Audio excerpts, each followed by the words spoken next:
Good morning all dear student. If you are new to this channel then subscribe and press the bell icon. इस video में लेके आए हुए हैं TET से जुड़े हुए सीटेट से जुड़े हुए सीडीपी के महत्वपूर्ण प्रश्न।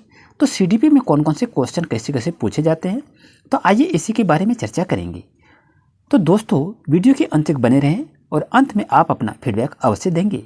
तो फर्स्ट क्वेश्चन की शुरुआत कर रहे हैं। निम्नलिखित में से कौन सा चरण बच्चों की उनके सहकर्मी समूहों में भागीदारी को दर्शाता है? तो ये सकता होगा, बचपन होगा, किशोरावस्था या प्रारंभिक बचपन होगा। तो दोस्तों जल्दी से बता सकते हैं, तो जल्दी से बताइए कि सही आंसर क्या होगा। तो दोस्तों आप आंसर भी चुन लिए होंगे दोस्तों। तो करेक्ट आंसर होगा ऑप्शन नंबर सी, किशोरावस्था is right answer. Next question की बात करें। कहा जाता है कि विकास एक ऐसी खत्म होने वाली प्रक्रिया है, निम्नलिखित में से कौन इसे परिभाषित करता है? बातचीत का सिद्धांत, निरंतरता का सिद्धांत या अंतर संबंध का सिद्धांत या एकीकरण का सिद्धांत? तो दोस्तों जल्दी से बताएं इसका सही आंसर क्या होगा। दोस्तों आप आंसर भी चुन लिए होंगे दोस्तों। तो करेक्ट आंसर होगा आपका ऑप्शन नंबर बी, निरंतरता का सिद्धांत। क्योंकि कहा जाता है कि विकास एक कभी खत्म नहीं होने वाली प्रक्रिया है, ये निरंतर चलने वाली प्रक्रिया होती है। तो करेक्ट आंसर आपका ऑप्शन नंबर बी होगा। दोस्तों क्वेश्चन नंबर नेक्स्ट को देख रहे हैं कि शिक्षा शास्त्र के बारे में निम्नलिखित में से कौन सा कथन सही है, तो वो बताना है। तो शिक्षा शास्त्र क्या होता है, पेडागोजी क्या होता है? तो शिक्षा शास्त्र एक कला के साथ साथ विज्ञान भी है, बी में है। शिक्षा शास्त्र एक ऐसी प्रणाली है जो स्कूल प्रबंधन प्रणाली, पाठ्यक्रम विकास की प्रणाली और शिक्षण प्रक्रिया की प्रणाली से संबंधित है। सी में है, यह कक्षा में प्रस्तुति और प्रदर्शन के संदर्भ में शिक्षण कार्यों की व्याख्या करता है।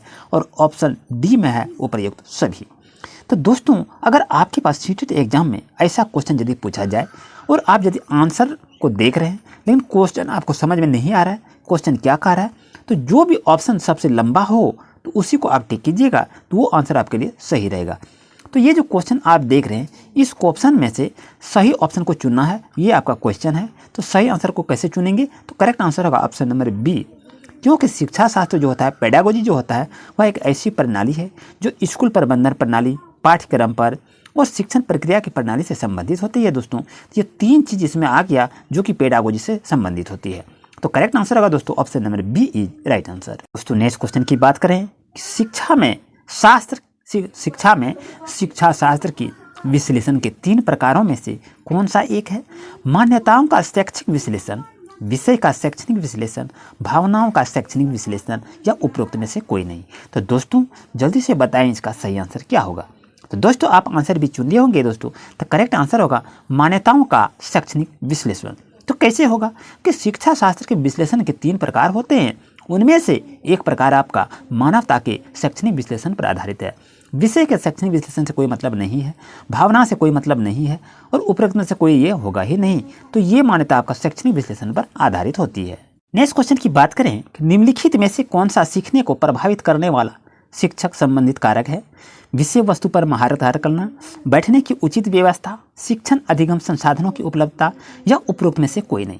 तो दोस्तों जल्दी से बताएंगे कि सही आंसर क्या होना चाहिए। तो दोस्तों करेक्ट आंसर होगा सीखने को प्रभावित करने वाला शिक्षक संबंधित कारक क्या होते हैं? विषय वस्तु पर महारत हासिल करना चाहिए कि आखिर हम किस टॉपिक पर बच्चे को पढ़ाएंगे, तो वो आपका महारत हासिल होना चाहिए। अगर आप मैथ पढ़ाने जा रहे हैं तो मैथ पढ़ाने के लिए आप योग्य नहीं हैं, तो वहाँ पर आप बच्चे को विषय वस्तु पर आप नहीं पढ़ा सकते हैं, तो आपके लिए ऑप्शन नंबर ए सही रहेगा। इसलिए विषय वस्तु टॉपिक पर उसका पकड़ होना अति आवश्यक है। इस क्वेश्चन की बात करें कि एक शिक्षक अपने शिक्षार्थियों की विभिन्न सीखने की शैलियों को पूरा करने के लिए विभिन्न प्रकार के कार्यों का उपयोग करता है, वह प्रभावित है, किससे प्रभावित है? तो पियाजे के संज्ञानात्मक विकास से, कोहलवर के नैतिक सिद्धांत से या गार्डन की मल्टीपल इंटेलिजेंस थ्योरी से या वाइगोत्स्की का सामाजिक सांस्कृतिक सिद्धांत से? तो दोस्तों चार ऑप्शन में से सही ऑप्शन को चुनना है, क्योंकि यहाँ पर शिक्षार्थियों को सीखने की शैलियों को पूरा करने के लिए विभिन्न प्रकार के कार्यों को उपायगम करता है। तो वह प्रभावित कौन सा है? तो ऑप्शन नंबर सी आपके लिए सही रहेगा। इस क्वेश्चन की बात करें कि एक शिक्षक तनावग्रस्त बच्चे की पहचान तब कर सकता है जब बच्चा निम्नलिखित का व्यवहार दिखाता है। यानी एक तनावग्रस्त बच्चे के बारे में एक्टिवेट करना चाहता है, शिक्षक पहचान करने चाहता है, तो उसके साथ क्या व्यवहार होना चाहिए? क्या वो आक्रामक व्यवहार करेगा या पढ़ाई में पूर्ण एकाग्रता लाएगा या अत्यधिक बातचीत करेगा या अति सक्रियता रहेगा? तो दोस्तों यहाँ से देखें कि बच्चों को तनावग्रस्त है और उस तनावग्रस्त बच्चे के बारे में हमको सोचना है, तो उसमें आपको एक्टिविटी आक्रामक होना चाहिए। यानी गलत बात को वो जो बोल रहा है या किसी तरह की बात हो, तो ये आक्रामक व्यवहार से उस बच्चे की पहचान होती है। पढ़ाई में एकाग्रता से कोई मतलब नहीं है, अत्यधिक बातचीत से उससे कोई भी मतलब नहीं है, और अति सक्रियता से कोई मतलब नहीं। जब ये एक्टिव है, ये भी एक्टिव है, ये एक्टिव है, लेकिन ये आपका क्या है, ये निगेटिव है, तो ऑप्शन नंबर ए आपके लिए दोस्तों सही रहेगा। उम्मीद है आपको अच्छी तरह समझ में आ गया होगा। आइए चलते हैं क्वेश्चन नंबर नेक्स्ट पर। क्वेश्चन की बात करें कि शिक्षा के क्षेत्र में पाठचर्या शब्द का क्या अर्थ है। शिक्षण के तरीके और सिखाई जाने वाली सामग्री, ये बिल्कुल गलत है। स्कूल के समग्र कार्यक्रम जिन्हें छात्र दिन प्रतिदिन आधार पर अनुभव करते रहते हैं, ये आपका सही है। मूल्यांकन से कोई मतलब नहीं है, और कक्षा में दैनिक जीवन पाठ सामग्री से कोई मतलब नहीं है। तो दोस्तों, शिक्षा के क्षेत्र में पाठचर्या का शाब्दिक अर्थ होता है स्कूल के समग्र कार्यक्रम जिन्हें छात्र प्रतिदिन आधार पर अपना अनुभव को दर्शाते हैं।